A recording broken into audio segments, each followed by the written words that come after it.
Bir chumchuq Allohdan xafa bo'libdi.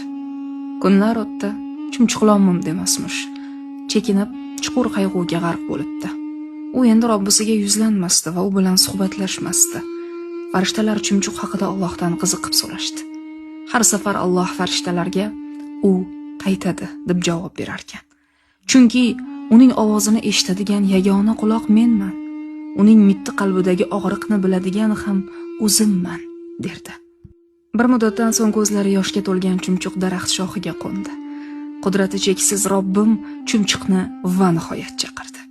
Menga ayt ey chumchuq, seni qiynab yuragingni qayg'uga to'ldirgan qanday muammoing bor? Farishtalar chumchuq nima deyishini bilmoqchi bo'lib unga qarashdi. Chumchuq ma'yus, biroz tamli ohangda dediki, mening kichkina inim bor edi.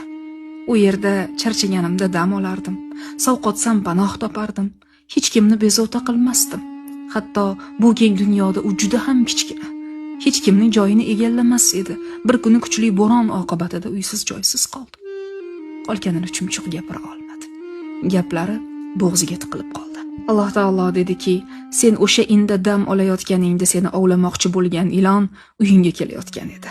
Men seni ilondan himoya qilish uchun uyingni buzishni bo'ronga topshirdim. Bo'rondan qo'rqib, sen u yerdan qochding va ilondan qutulding.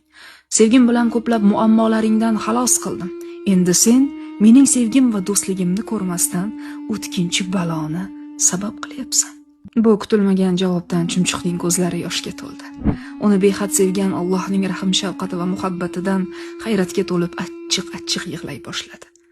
Ya Alloh, meni affet, deya olardi uyat bilan.